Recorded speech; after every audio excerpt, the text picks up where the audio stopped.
جو اشعار اب میں سنانے جا رہا ہوں اس میں یہ بات زیادہ ابھر کے دکھائی دے رہی ہے کہ ان کے یہاں مضمون یعنی تھیم وہ تصویر سے جڑا ہوا ہوتا ہے، یعنی یہ امیج کو مضمون کا مرکزی کردار بنا دیتے ہیں، مرکز و محور بنا دیتے ہیں۔ تو اس کی وجہ سے یہ ہے کہ ان کے جو مصوری کے قلم سے مضمون نویسی ہے اس کا ایک بہت بڑا اظہار، یا یوں کہہ لیں کہ ایک بڑی انفرادیت کے ساتھ احمد مشتاق کے ایک وصف کا اظہار ہوتا ہے، وہ یہ کہ ایک میلنکولی جیسی ہوتی ہے، ایک جو کیا نام ہے اداسی کی سی فضا، یا کچھ پاتے ہوئے نہ پا سکنے کے احساسات کی تجدید کا سا تجربہ اور عمل، وہ ان کے یہاں مصور نظر آتا ہے۔ یعنی ان کی امیج جو ہے وہ اداسی اور شادابی دونوں طاری کرتی ہے پڑھنے والے پر۔ اور ایک اور بات کہ یہ اصل میں مطلب ان کی جتنی شاعری میں نے دیکھی ہے اور امید ہے کہ ساری ہی دیکھی ہے، ان کے یہاں ایک اور چیز بہت منفرد ہے، وہ یہ کہ یہ فطرت یعنی ہم سے باہر موجود فطرت کو جیسے اپنا کینوس سا بنا لیتے ہیں،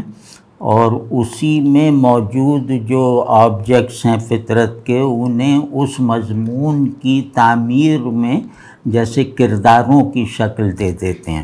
یعنی یہ ایک پلے کی طرح مضمون جو ہے وہ اظہار ہوتا ہے ان کے یہاں، یعنی کہیں کہیں،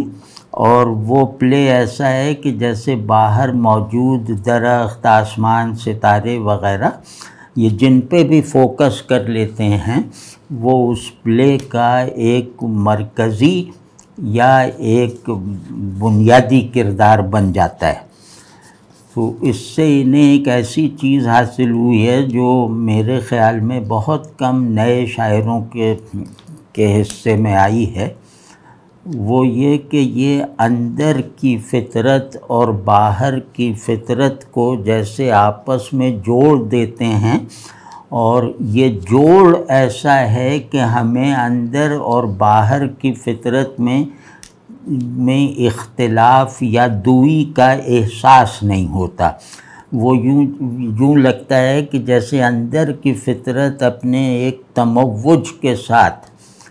جو ہے وہ باہر آ کر باہر کے کرداروں میں ڈھل رہی ہے، یا یوں کہہ لیں کہ فطرت کے جو باہری کردار ہیں یہ درخت وغیرہ، پھول وغیرہ، بہار و خزاں، یہ سب جو ہیں یہ اپنی تصویر کو مکمل کر رہے ہیں اندر سے آنے والی فطرت کے ریلے میں خود کو بہتے ہوئے دیکھ کر، یا خود کو یعنی ان کے بہنے کا عمل شعر میں فطرت میں وحدت بھی پیدا کرتا ہے، اور اس وحدت کی بنیاد پر تصویر یعنی امیج بھی بناتا ہے، اور پھر اس کے ساتھ ہی ایک ایسا مضمون جو مطلب یہ کہ وہ مضمون فہم یا مفہوم کے اعتبار سے ممکن ہے کہ پہلے کہیں پایا جائے،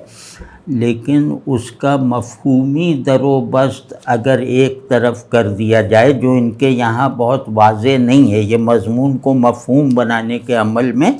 زیادہ نہیں پڑتے، تو مضمون کا جو تصویری در و بست ہے، مضمون میں جو ایک یوں کہہ لیں کہ باہر کی اور اندر کی فطرت میں ایک دوسرے سے مل جانے اور وحدت اختیار کر لینے کا جو انکشاف ہوتا ہے، وہ انکشاف اصل میں ان کے مضمون کو وہ تازگی دیتا ہے جس کے احساس کے نتیجے میں ہم اس مضمون کے مفہوم کو ثانوی سمجھنے پہ مجبور ہوتے ہیں۔ تو یہ مضمون آفرینی کی ایک نہایت نادر شکل ہے کہ آدمی جو بات کہہ رہا ہو اس کا مفہوم یعنی وہ اس بات کو سمجھانا اس کا کوئی مقصد نہ ہو، وہ بات جو ہے وہ محسوس ہونے والی ہو، دکھائی دینے والی ہو، سمجھ میں آنے کا اتنا زیادہ مطالبہ نہ رکھتی ہو۔ تو یہ احمد مشتاق کا ایک خاص وصف ہے، اور یہ ان کی پوری شاعری میں جیسے ایک روح کی طرح، ایک بنیادی مزاج کی طرح جاری و ساری نظر آتا ہے۔ تو یہ واضح ہو گیا نا کہ ان کی امیج فطرت کے عناصر کی پر فوکسڈ ہوتی ہے، یعنی یہ جیسے کیمرے سے تصویر کھینچ کے پھر اس تصویر کو فطرت کے یعنی فطرت کے باطن میں رکھے ہوئے کینوس پر سجا کر دوبارہ اظہار دیتے ہیں۔ تو اس سے جو فرق پڑتا ہے وہ محسوس کرنے کے لائق ہے، یعنی یہ کہ نظر آنے والی فطرت یہ ایک طرح کی جیسے یوں کہہ لیں کہ ایک طرح کا مطلب ایک طرح کا ایسا ایکسپیرینس بن جاتا ہے کہ جو صرف دیکھنے کا نتیجہ نہیں ہوتا، جو صرف دیکھنے پر منحصر نہیں ہوتا۔ تو یہ بات بہت مطلب قیمتی بات ہے کسی بھی شاعری میں کہ وہ امیج ایسا بنائے کہ جو دکھائی دینے کی حد تک محدود نہ رہے۔ یہ ایسی امیج بناتے ہیں، کثرت سے بناتے ہیں۔ تو اس کی کئی مثالیں ہیں، لیکن جیسے یہ ایک شعر اب پڑھتا ہوں، یہ میں اب انتخاب پڑھ رہا ہوں جو میرے خیال میں ہر اعتبار سے نئے مضامین ہیں، کہ یہ دھواں سا نظر آتا ہے جو پیڑ، یہ دھواں سا نظر آتا ہے جو پیڑ، شعلۂ رنگ خزاں تھا پہلے۔ تو اس میں جو ہے وہ ناصر کاظمی کی بھی ذرا سی یاد آتی ہے، لیکن یہ کہ یہ تصویر اتنی نئی ہے اور اس تصویر کے ساتھ احساساتی ڈٹیچمنٹ اتنا اچھی طرح نبھایا گیا ہے کہ جو ناصر کاظمی کے مزاج میں نہیں تھا۔ تو اب اسی کو دیکھیں کہ ایک پیڑ ہے، دھواں سا دکھائی دے رہا ہے، یعنی پیڑ دھوئیں کا مرغولہ بنا ہوا نظر آ رہا ہے، اور یہ اتنا زیادہ مطلب یہ تصویر اتنی زیادہ شدید ہے، اتنی زیادہ روشن ہے کہ ہمیں پیڑ کا خاکہ جو ہے وہ نظر سے اوجھل ہو کے دھوئیں کا مرغولہ باقی رہ جاتا ہے، اور ہم اس پیڑ کو کیونکہ دھواں بننے سے پہلے کا جانتے ہوتے ہیں، لہٰذا اس مرغولے کو ہم اسی پیڑ سے منسوب کرتے ہیں، یعنی اب گویا پیڑ دھواں ہے اور دھواں پیڑ بن چکا ہے۔ اور اس میں خوبصورتی یہ ہے، ذرا اگر غور کیا جائے کہ زمین میں آگ لگی ہوئی ہو یا تو وہ آگ اگر اگنے پہ آمادہ ہو جائے تو اس کے اگنے کا پہلا عمل جو ہے وہ دھوئیں کا بگولہ ہوگا، یعنی پھر گویا درخت زمین غم سے اگنے والا دخانی گردباد ہے۔ یہ پوری تصویر کا جیسے عنوان ہے، اور یہ عنوان اگر ذہن میں آ جائے تو ایسا ہی دکھائی دینا شروع ہو جاتا ہے۔ تو یہ پیڑ جو دھوئیں کی طرح زمین سے اگا ہوا دکھائی دے رہا ہے، یہ پہلے ایسا نہیں تھا۔ یہ پیڑ پہلے کیسا تھا کہ یہ خزاں کے رنگوں کا شعلہ تھا، یعنی خزاں کے رنگ میں جو تیز زردی اور تیز سرخی ہوتی ہے، جو یہ امریکہ میں رہتے ہیں انہیں زیادہ دکھائی دیتی ہوگی، تو وہ جو زردی خزاں سے اس کو نسبت تھی اپنی شادابی کے نشانات کو برقرار رکھتے ہوئے، خزاں میں بھی یہ اس سے ایک بہاریہ نسبت رکھنے میں کامیاب تھا، لیکن اب نہیں۔ اب وہ جو شعلہ رنگ خزاں تھا، یہ شعلے کی طرح اگا ہوا پیڑ اب بدل کر دھوئیں کی طرح نمو پایا ہوا بگولہ بن کے رہ گیا ہے۔ اب تصویر یہ ہے، اب اس تصویر کو آدمی اپنے کسی بھی علمیاتی تصور سے مطابقت دے کر، کسی بھی ٹریجک سچویشن سے نسبت دے کر اس میں جو چاہے معانی دریافت کر سکتا ہے۔ وہ معانی نہیں ہوں گے، بلکہ اس کے اندر پہلے سے موجود علمیاتی احساسات کی ایک نئی تشکیل ہوگی۔ تو یہ بات بھی ظاہر ہے کہ اہم بات ہے کہ آدمی پہلے سے موجود محسوسات اور مشاہدات کو جیسے نیا رنگ فراہم کر دے، نیا احساساتی پن جو ہے وہ اسے عنایت کر دے۔ یہ شعر اس طرح کا ہے۔ نہ خزاں اس میں اس معنی میں ہے جو رسمی ہے، اور شعلہ رنگ خزاں تو ترکیب بھی بالکل نئی معلوم ہوتی ہے، اور پیڑ کو دھوئیں کی طرح دکھانا یہ بہت نادر امیج ہے۔ اور پھر شعلہ اور دھواں کی رعایت بھی بہت قابل غور اور پرلطف ہے کہ یہ درخت شعلہ تھا، چاہے وہ خزاں کی رنگینی سے بن جانے والا شعلہ ہو، یہ شعلہ تھا، یہ خزاں کی آگ کو پھول بنا کر اس میں ان پھولوں میں لدا کھڑا تھا۔ یہی پیڑ اب نہیں، اب بہار و خزاں، بہار بھی گزر گئی اور خزاں بھی گزر گئی ہے، اب بے موسمی کا سماں ہے، نہ خزاں ہے نہ بہار ہے، یعنی نہ نشاط ہے نہ علم ہے، نہ حاصل ہے نہ فقدان ہے۔ اب بس ایک راکھ سے بنے ہوئے مناظر اور دھوئیں کی طرح جو ہے وہ بلندی حاصل کرتے ہوئے کیریکٹرز رہ گئے ہیں۔ تو اب آپ ذرا اس پہلو سے دیکھیے تو اس میں بھی عجیب لگے گا کہ یہ جیسے ایک نئی طرح کی علمیہ حالت کا تجربہ بن جائے گا، یعنی خزاں سے علمیہ پیدا ہونے کی روایت ہے، بہار نشاط والی ہوتی ہے، لیکن ایک ایسا علم پیدا کرنا کہ علمیہ کا معروف سبب یعنی خزاں بھی فنا ہو چکی ہے، تو وہ بہت گہرائی میں لے جاتی ہے پڑھنے والوں کو۔ وہی شاخ نہال ہستی ہے، وہی شاخ نہال ہستی ہے، وہی دکھ کی دراز دستی ہے۔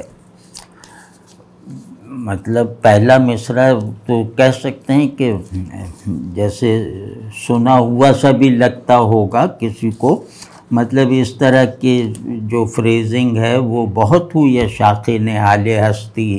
شاخ نہال غم وغیرہ۔ تو لیکن دوسرے مصرع نے اس پہلے مصرع کی رسمیت کو جیسے ایک تازگی بخش دی ہے، ایک نیا در و بست دے دیا ہے شاخ نہال ہستی کو۔ وہ کیسے کہ شاخ نہال ہستی وہی ہے جو فلاں زمانے میں تھی، جو فلاں زمانے میں تھی، یعنی وجود کے باغ میں لگے ہوئے نہال ہستی کی جو بھی شاخ تھی وہی چلی آ رہی ہے، اس میں کوئی تبدیلی نہیں، یعنی وجود اور زندگی کے تلازم سے جو پیدا ہونے والی تصویر ہے وہ وہی چلی آ رہی ہے۔ وہ تصویر جس پیڑ اور اس کی شاخ کو دکھا رہی ہے، وہ شاخ اور وہ پیڑ بھی وہی ہے جو شروع سے چلا آ رہا ہے۔ فرق کیا پڑا کہ وہی دکھ کی دراز دستی ہے۔ اب یہ یہاں وہی جو ہے دوسرے مصرع کا وہی یہ ایک بہت ہی شاندار استعمال ہے وہی کا، یعنی پہلے مصرعے کا وہی تو جیسے عام ہے، دوسرے مصرعے میں وہی کہہ کر وہی نہیں ہے کا مظاہرہ کیا گیا ہے۔ یہ مطلب کمال کی بات ہے کہ جیسے کہا کہ زندگی کے پیڑ اور اس کی وہی شاخ ہے جو شروع سے چلی آ رہی ہے، تو یہاں وہی عام صیغہ ہے، تعمیم کے لیے یا تکرار کے لیے ہے۔ لیکن دوسرے مصرعے میں وہی دکھ کی دراز دستی ہے۔ دکھ کی دراز دستی کبھی شاخ نہال ہستی کے حوالے سے نہیں دکھائی گئی، نہیں کہی گئی۔ تو اب یہ وہی سبجیکٹیو ہے اور وہ والا وہی جو ہے وہ آبجیکٹیو ہے، مطلب وہ باہر موجود ہے قانون کی طرح، اور دوسرے مصرعے کا وہی دکھ کی دراز دستی ہے، یہ سبجیکٹیو ہے، یہ کہنے والے کے باطن میں موجود ہے، اور اس کو کہہ کر اس نے گویا شاخ نہال ہستی کو بھی اپنی ملکیت یا اپنا باطن بنا کے دکھایا ہے۔ یعنی دوسرے مصرعے کے وہی نے پہلے مصرعے کے وہی کی عمومی کیفیت کو جیسے الٹ دیا ہے۔ کہ میرے کہنے کا مطلب یہ ہے کہ بہت سے شعر آپ ملیں گے کہ وہی شاخ نہال ہستی ہے، اور پھر ہوگا کہ وہی بجلی چمکتی ہے، وہی صیاد ہے، وہی خزاں ہے، وغیرہ وغیرہ۔ تو عام یہی ہے کہ نہال ہستی کو پر خزاں طاری کرنے والی مختلف قوتیں ہیں،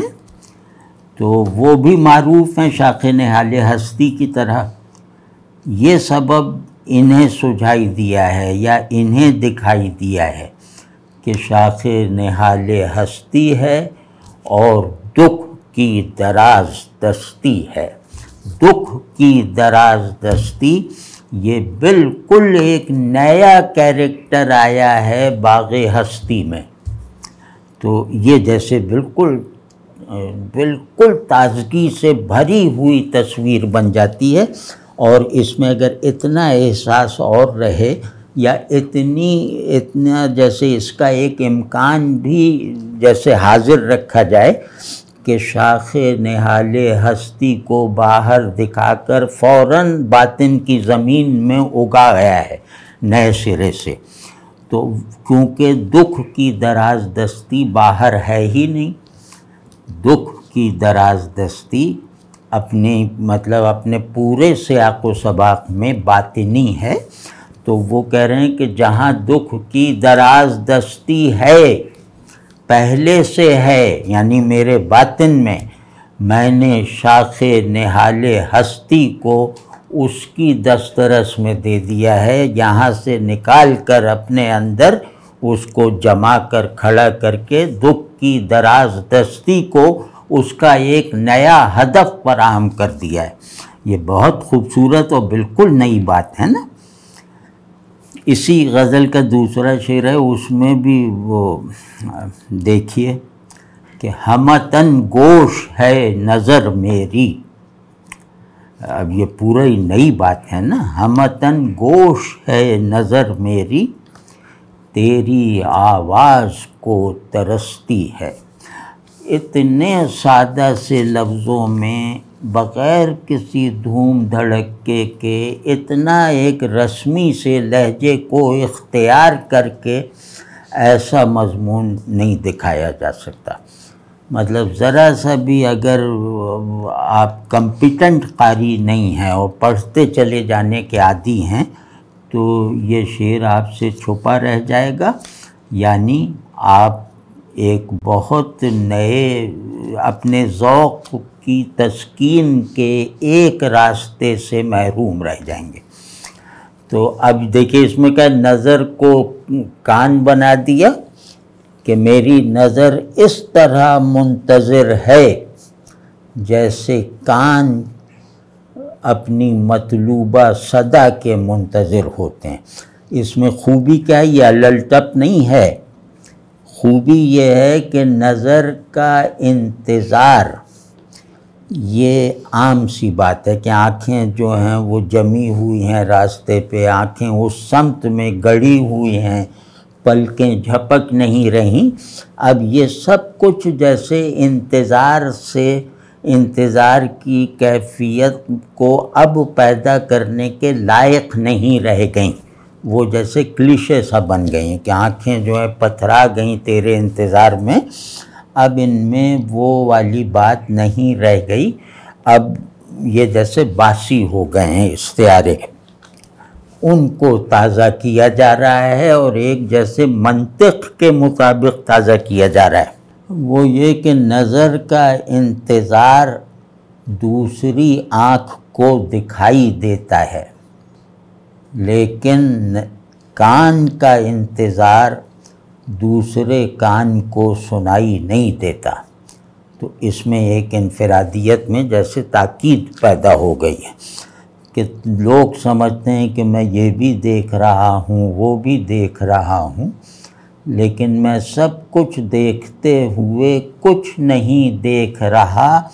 بلکہ اپنے انتظار کو قابل برداشت بنا رہا ہوں، اپنے انتظار کی اذیت کو آنکھیں ادھر ادھر کر کے کم کر رہا ہوں، اور اصل میں منتظر ہوں، اور یہ اس انتظار میں یہ آنکھیں دیکھنے کی بجائے سننے کی جیسے مشق کر رہی ہیں۔ ایک یہ، اور دوسرا یہ کہ ہمتن گوش میں زیادہ فوکس ہے، یعنی جب ہم کہتے ہیں ہمتن گوش یعنی پورا جسم کان بن گیا، اس میں جیسے توجہ زیادہ ہے، یکسوئی زیادہ ہے، انہماک زیادہ ہے، اشتیاق زیادہ ہے۔ تو وہ بھی کہ یہ میری نظر صرف دیکھنے کی طالب نہیں ہے تجھے، بلکہ یہ تجھے بس دیکھنے سے بھی کچھ اگلے مرحلے پر جیسے سنائی دینے کے در پہ ہے۔ تو اس میں فوکس زیادہ ہے کہ نظر ہمتن گوش ہے،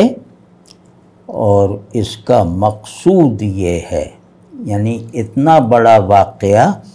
اس وجہ سے ہوا ہے کہ تیری آواز یہ نظر سننا چاہتی ہے۔ اب اس کو جیسے بالکل سیدھا اگر کر دیں تو وہ بھی بالکل واضح اور بہت خوبصورت رہے گا کہ میری آنکھیں تجھے صرف دیکھنے کا مرحلہ تو بعد میں آئے گا، جب نزدیک تو آ جائے گا یا میں نزدیک پہنچ جاؤں گا تب جا کے دیکھنے کا مرحلہ آئے گا۔ سنائی دینا دکھائی دینے سے پہلے ہو سکتا ہے کہ تو بعد میں دکھائی دینا، تیری آواز تو میں سن لوں نا، تو یہ آواز سننے کی خواہش اتنی شدید ہے کہ دیکھنے کا کام کرنے والی آنکھ اب کان بن کے تیری آواز سننا چاہتی ہے، تاکہ اگلے مرحلے پر دیکھنے کی امید اور جو ہے وہ کیا نام ہے امکان پیدا ہو جائے۔ تو اس میں ایک یہ بھی خوبصورتی ہے، اور یہ شعر تو ان کا بہت مشہور ہے کہ یہ پانی خاموشی سے بہہ رہا ہے، یہ پانی خاموشی سے بہہ رہا ہے، اسے دیکھیں کہ اس میں ڈوب جائیں۔ یہ اس کی بہترین مثال ہے جو میں نے عرض کیا تھا کہ فطرت کا باطن اور ظاہر دونوں کی وحدت کے نقطے کو دریافت کر کے اسے ایکسپیرینس کرنا، اور اس ایکسپیرینس کے نتیجے میں حاصل ہونے والے احوال، کیفیات، خیالات اور احساسات وغیرہ کو ان کی ورجنٹی کے ساتھ، ان کی اوریجنیلٹی کے ساتھ ایکسپریس کر دینا، مطلب اس میں کوئی کاریگری نہ دکھانا، اس میں کوئی کرافٹس مین شپ نہ دکھانا، کہ جیسے نیچر اپنی پیورٹی میں ورجن ہے،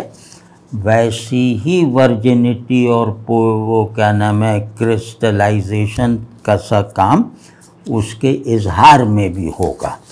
تو یہ بھی بہت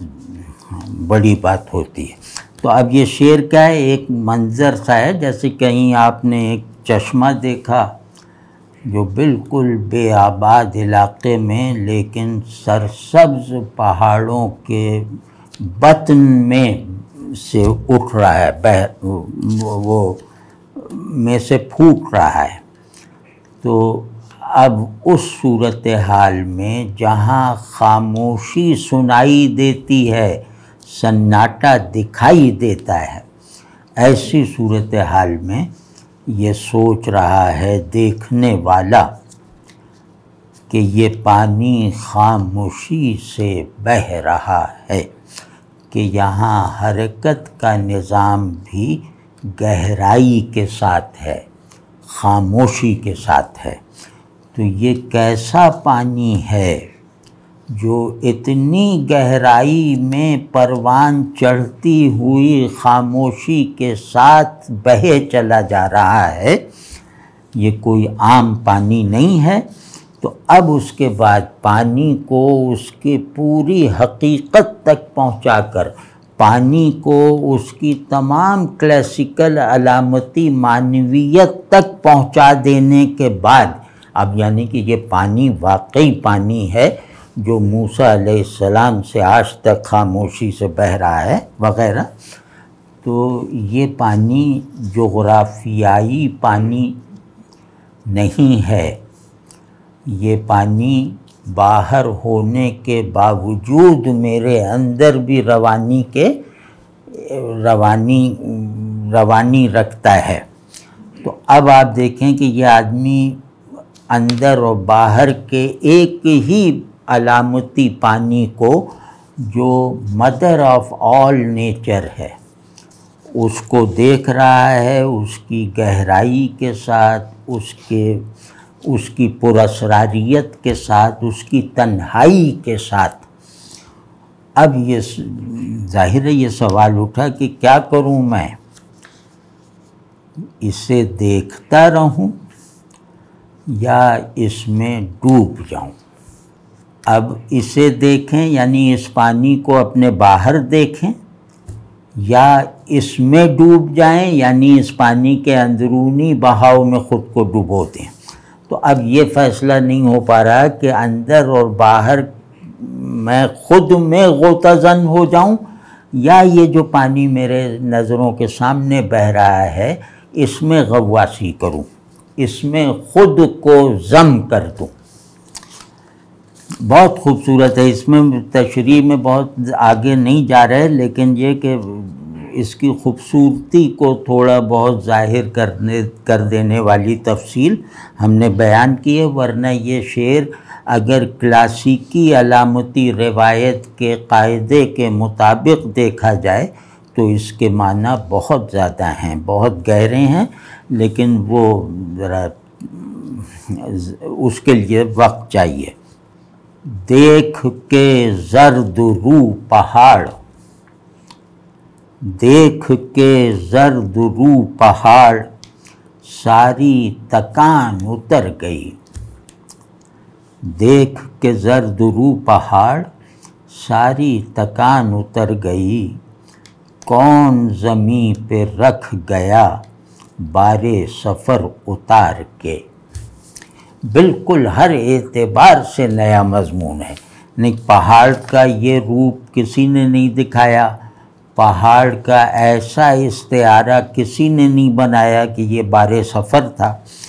تو ایک تو یہ کہ بالکل سامنے والی جو بنت ہے اس میں شعر کی، وہ بھی اوریجنل اور منفرد ہے اور تازہ ہے. تو اب اس کو ذرا سا منظر بنا کے دیکھیں کہ ایک مسافر ہے جو اپنی طاقت سے زیادہ سفر کر چکا ہے، اور اس کا یہ سفر لگ یہ رہا تھا کہ منزل تک پہنچنے سے پہلے ہی ختم ہو جائے گا، مطلب تھکن کی وجہ سے. تو اچانک اس نے دیکھا کہ سامنے ایک زردرو یعنی چٹیل پہاڑ ہے۔ تو وہ پہاڑ دیکھتے ہی، کیونکہ یہ سچا مسافر تھا، یہ منزل کا سچا طالب تھا، تو یہ پہاڑ دیکھتے ہی اس کے صدق مسافت کی وجہ سے وہ پہاڑ اس کے اندر امید کا پیغام بن گیا۔ زردرو پہاڑ جو دیکھنے والوں کو روکتا ہے اپنی طرف آنے سے، وہی زردرو پہاڑ اپنی خشکی اور سختی اور گرمی کے ساتھ جو ہے وہ اس آدمی کے لیے، اس سچے مسافر کے لیے جیسے راحت کا سبب بن گیا، یعنی اس کی ساری تکان اتر گئی، وہ تکان جو اسے شاید اگلا قدم نہ اٹھانے دیتی، وہ تکان اتر گئی، اور یہ جیسے سفر سے پہلے کا آدمی بن گیا، سفر کی زیادہ طاقت رکھنے والا مسافر بن گیا۔ تو وہ یہ کہ وہ کیا پیغام امید کیا ہے کہ بھئی ہمارا کیا سفر ہے، ہم تو خود ہی کو سنبھالے ہوئے چلے جا رہے ہیں نا، تو ہم پر اگر کوئی بوجھ ہے تو وہ ہم خود ہیں۔ لیکن یہ جو زردرو پہاڑ ہے یہ کسی کے کاندھے پہ دھرا ہوا تھا، ایک مسافر کوئی ایسا بھی گزرا ہے جس نے اپنا بار سفر غالباً اس آخری پڑاؤ پہ اتار دیا۔ تو جو پہاڑ اٹھا کے اتنا سفر کر سکتا تھا جو مسافر، تو میں خود کو لیے ہوئے اتنا سفر یا اس سے آگے کا سفر کیوں نہیں کر سکتا؟ تو یہ گویا اس کے لیے ایک جیسے اس کے سفر کی تجدید کا ایک علامتی سا نظام بن گیا۔ اور اس میں خوبصورتی کی بات یہ نہیں ہے کہ سفر سے تھکنا یا نہ تھکنا یا سفر کی روداد و مسافر کا مقصد سفر، یہ سب بالکل غیر اہم ہیں۔ اصل چیز ہے یہ تشبیہ دینا کہ زردرو پہاڑ کسی مسافر کے کندھے پر لدا بوجھ تھا جسے وہ یہاں اتار کر کہیں اور چلا گیا۔ اب یہ کہیں اور میں یہ بھی ہے کہ یہ سفر ہی بیکار ہے جس پہ جا رہے ہیں، تو اس نے بھی جب دیکھا کہ یہ راستہ منزل کی طرف نہیں جاتا تو اپنا بوجھ اتار دیا۔ اور دوسرا یہ کہ ہو سکتا ہے کہ اس کے اس طرف منزل ہو، اس نے منزل کی سرحد پہ اپنا بار سفر اتار دیا ہو۔ تو غرض اس میں مفروضے قائم کرنے کی سفر، مسافر، راستہ اور منزل کی روایت میں ہر طرح کا لائسنس قاری کو دے دیا گیا ہے، لیکن اصل حسن کی بات یہ ہے کہ زردرو پہاڑ کو بار سفر کہا گیا۔ اور دوسرا ایک اور ہے کہ کون زمین پہ رکھ گیا، تو اس میں مطلب بدل جائے گا اگر اس کو بھی تھوڑا دیکھیں کہ وہ سفر زمینی تھا ہی نہیں، تو اس مسافر کو سفر درپیش تھا آسمانی، تو وہ زمین پر بار سفر کی جو انتہائی شکل ہو سکتی ہے وہ اٹھائے چل رہا تھا اس غلط فہمی میں کہ میرا سفر زمینی ہے، لیکن جیسے ہی اسے ریئلائز ہوا کہ سفر تو آسمانی ہے تو وہ وہیں اپنا بار سفر اتار کے اپنے حقیقی سفر پہ چلا گیا۔ تو اس کا یہ مطلب بھی ہو سکتا ہے کہ مجھے بھی یہ جب پتہ چلا کہ یہ چلنے والا سفر نہیں ہے، یہ بغیر چلے پہنچنے والا سفر ہے، یہ پرواز کا سفر ہے، تو وہیں جیسے میری وہ تکان جو زمینی سفر کا لازمہ ہوتی ہے وہ تکان اتر گئی، کیونکہ میں اس سفر کی روایت ہی سے نکل گیا۔ تو دوسرا جو سفر جو مجھے ریئلائز ہوا ہے وہاں تھکن وغیرہ کا کوئی سوال ہی نہیں ہے، وہاں حرکت اس مفہوم میں ہے ہی نہیں جو زمین پہ ہے۔ اسی طرح یہ 2-3 شعر رہ گئے، یہ شاخ سے دور، شاخسار سے دور، شاخ سے دور، شاخسار سے دور، پھول کھلتے رہے بہار سے دور۔ یہ بھی منظر عجیب سا ہے نا کہ شاخ سے ہی دور نہیں، وہ کھلنے والے پھول شاخ سے دور ہیں اور شاخ پر نہیں لگے ہوئے، اور شاخ ہی سے نہیں بلکہ پورے باغ سے دور ہیں۔ شاخسار کہتے ہیں جھنڈ کو، درختوں کے جھنڈ کو،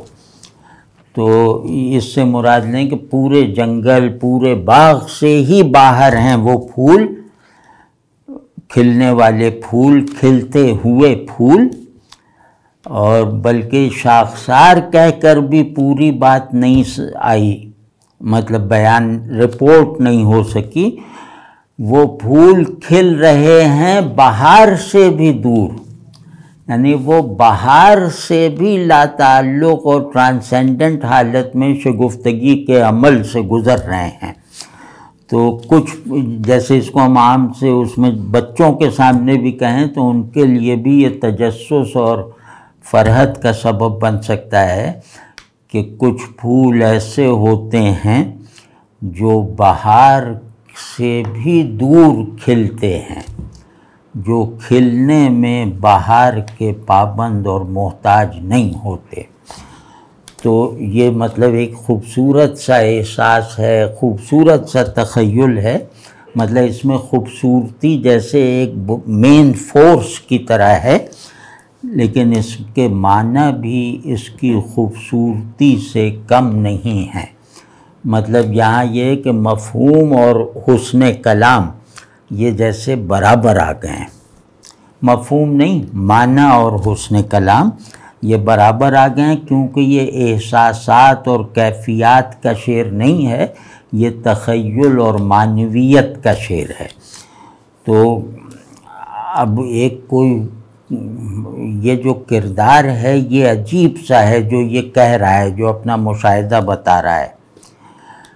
کہ جیسے کوئی ایک بہت بڑے جیسے نیچر کا نظام چلانے والا کوئی کردار یا نیچر کے پورے پھیلاؤ پر نظر رکھنے والا کوئی نگہبان، وہ یہ جیسے ہمیں سنا رہا ہے کہیں اونچائی سے کہ یہ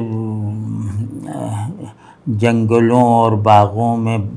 بھٹکنا چھوڑو، ان پھولوں تک خود کو محدود رکھنا چھوڑو، فطرت کے اندر موجود جو قوت تازگی اور شگفتگی ہے اس کو اگر دریافت کرنا چاہتے ہو تو یہ سن لو کہ وہ پھول حقیقتاً خزاں کی پیداوار ہیں جو بہار کے بل پر کھلتے ہیں۔ اصل کھلاوٹ، اصل شگفتگی، حقیقی پھول وہ ہیں جو بہار کی دسترس سے باہر ہیں، جن کو بہار کی کوئی ضرورت نہیں ہے، جو بہار سے ٹرانسینڈنس والی نسبت رکھتے ہیں، یعنی دیکھ لو ایک چمن غیب ہے جہاں کے پھول بہار سے دور ہیں، بہار سے آزاد ہیں، تو اس چمن غیب کے ریفرنس کے بغیر کسی بھی پھول کو دیکھو گے تو وہ کھلنے کے باوجود بدصورتی اور خزاں کا جیسے مظہر بن کے رہے گا، تا وقتے کہ تم اسے اس کی غیبی حقیقت سے نہ جوڑا رکھو۔ تو یہ مطلب معنی بڑے ہیں۔ اس کا مطلب یہ ہے کہ بہار جہاں سے پیدا ہوتی ہے ان سے پیچھے ایک اور باغ ہے، بہار کی پیدائش سے پہلے کا ایک باغ ہے، اس باغ کے پھولوں کا تصور اور تخیل رکھے بغیر بہار کی کارفرمائی کے نتائج تک خود کو محدود رکھنا یہ گویا اندر اور باہر دونوں فطرت کا انکار ہے یا توہین ہے۔ اب ایک شعر جیسے وہ دوسرا ہے، اب یہ فطرت سے زیادہ جیسے ایک وہ فوٹوگرافی یا مصوری ہے کسی چہرے کی۔ کیسا روشن تھا تیرا نیند میں ڈوبا چہرہ۔ اب یہ آپ دیکھ رہے ہیں بالکل نئی نئی چیزیں، روشن، نیند میں ڈوبا چہرہ، روشن تھا۔ روشنی بیداری کی قبیل سے ہوتی ہے، تو نیند میں ڈوبے ہوئے چہرے پہ جو روشنی ہوگی وہ گویا بیداری سے نسبت کی سے جیسے بلند ہو چکی ہوگی۔ کیسا روشن تھا تیرا نیند میں ڈوبا چہرہ، جیسے ابھرا ہو کسی خواب کی گہرائی سے۔ یہ تشبیہ اردو شاعری میں دی جانے والی بڑی تشبیہات میں شامل ہونے کے لائق ہے کہ نیند میں ڈوبا چہرہ چمک رہا تھا اپنے اندرونی وفور جمال سے۔ تو یہ روشن باہر کی روشنی اور دھوپ سے نہیں تھا،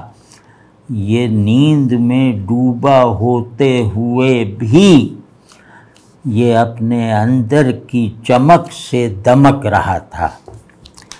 تو اور لگ یہ رہا تھا، یہ روشنی بھی مدھم دبیز اور گہری روشنی تھی، ایک تہ والی سطحی روشنی نہیں تھی۔ تو یہ جو اندر سے تھوڑا تھوڑا پھوٹتی ہوئی روشنی یہ بتا رہی تھی کہ یہ چہرہ کسی خواب کی گہرائی سے ابھرا ہے، یعنی ابھر رہا ہے۔ تو اب یہ بہت عجیب سا ہے نا، مطلب اسی بس آنکھوں سے ہی اگر کام چلایا جائے کہ خواب، اس کی گہرائی، پھر نیند میں ڈوبا چہرہ، نیند اور خواب کی رعایت، تو یہ عام نیند میں ڈوبا چہرہ نہیں ہوگا نا۔ عام نیند میں ہوتا تو ایک تو روشن بھی نہ ہوتا، تو یہ کسی خاص نیند میں کسی خاص شخص کا چہرہ ہے، جس کی نیند بھی خاص، وہ خود بھی خاص، اس کا چہرہ بھی خاص۔ تو وہ جو ہے اس کو ہم نے دیکھ لیا کہ وہ نیند میں ڈوبا ہوا چہرہ ہمیں دیکھنے کا موقع مل گیا، تو ہمارا تو احساس یہ ہے کہ ہم اس چہرے کو تو پوری طرح دیکھنے کے لائق نہیں ہیں، کیونکہ اس کے اندر سے ابھرنے والی چمک اس کو ہم ایسوں کی بینائی سے بچاتی بھی ہے۔ تو وہ ہمیں بس اتنا جیسے دکھائی دے گیا، اور یہ بھی ہمارے لیے بہت بڑی بات ہے، یعنی عاشق کی خواہش دید کی یہ تکمیل کے طور پر یہ منظر آ رہا ہے کہ جیسے ابھرا ہو کسی خواب کی گہرائی سے۔ تو ہم نے دیکھا نا، ایسی چیز دیکھ لی جو کسی مصور نے بھی شاید نہ دیکھی ہو، کہ خواب کی گہرائی سے دھیرے دھیرے ابھرتا ہوا چہرہ، یہ منظر ہی کتنا خوبصورت ہے نا۔ تو اور پھر یہ کسی خواب کی گہرائی سے، یہ نہیں باندھا کہ خواب کی گہرائی سے، کسی خواب کی گہرائی سے۔ یہ کسی کا لفظ اس شعر میں جتنے بھی معانی ہو سکتے ہیں ان کا بیج ہے۔ کسی خواب کی گہرائی سے، یعنی وہ خواب بھی کوئی ہمارا آپ کا خواب نہیں تھا، وہ خواب بھی جیسے لگ رہا تھا کہ اس کا سونے سے تعلق نہیں تھا، تو یہ سویا ہوا نہیں تھا، یہ کسی خواب کی گہرائی میں تھا، اور کسی وجہ سے یہ اس گہرائی سے اس نے ابھرنا قبول کیا، یا اسے ابھرنے کی ضرورت پیش آئی، ہم نے عین اس منظر کو کیچ کر لیا۔ خواب بھائی بہت اہم ہے، اور محبوب کا خواب تو عاشق وغیرہ کا ہوتا ہے نا، یہاں محبوب کا خواب ہے، کسی خواب کی گہرائی سے، یعنی غیب سے طلوع ہوتا ہوا جمال، غیب کے دھندلکے سے جو ہے وہ ابھرتی ہوئی، وہ جیسے ابھرتا ہوا ایک شعلہ جمال، یہ دیکھا ہے ہم نے۔ تو خواب گویا غیاب ہے کہ اس نے غیاب ترک کر کے اس نے اپنی ہڈننس سے نکلنے کا آغاز کیا تھا جب ہم نے اسے دیکھ لیا۔ آخری شعر ہے، یہ بھی دلچسپ ہے، اور مطلب اندھیرا دیکھ کر کمرہ کسی کا، اندھیرا دیکھ کر کمرہ کسی کا، ستارے روزنوں تک آ گئے ہیں۔ یہ بھائی اس پہ کچھ نہیں کہا جائے، جو کہیں گے اس سے یہ خراب ہوتا ہے، یہ خراب ہو سکتا ہے، بس اس کو دیکھ لیں۔ کوئی ایسا ہے کہ جس کے کمرے کو اندھیرا دیکھ کر ستارے روشنی دینے نیچے اتر آئے، اس کے کمرے کا اندھیرا دور کرنے کے لیے آسمان سے ستارے اتر آئے اس کے روشن دان تک۔ تو اب ایسا مطلب، اور یہ محبوب کوئی میٹافزیکل محبوب نہیں ہے، کمرے کا لفظ یہ بتا رہا ہے۔ تو اب آپ دیکھیں کہ مطلب انسان میں جمال کی کار فرمائی یہ کتنے بڑے نتائج پیدا کرتی ہے، اس کا ایک اظہار اس میں ہو گیا کہ انسان اگر اپنی اصل جمال پر ثابت قدم رہے تو اس کی تلاش حسن کے لیے درکار روشنی جو ہے پھیلانے کے لیے ستارے آسمان کو چھوڑ کر زمین پہ آ جائیں گے، بشرطے کہ یہ اس نور جمال کی اسکیم سے خود کو منسوب رکھے یا اس میں خود کو شامل رکھے، جمال کو اس کی حقیقت کے ساتھ جمال کی صورت کے پورے نظام پر اگر وہ غالب رکھتا ہے تو پھر یہی ستارے جمال کے غیاب کو بھی روشن کرتے چلے جائیں گے، اس کے ہر قدم پر اس کے آگے کے راستے پر روشنی پھیلاتے چلے جائیں گے، جس میں جمال فارمز کی صورت میں بھی زیادہ واضح ہو جائے گا اور اپنی حقیقت کے ساتھ بھی ایک حالت ظہور میں آتا ہوا دکھائی دیتا رہے گا۔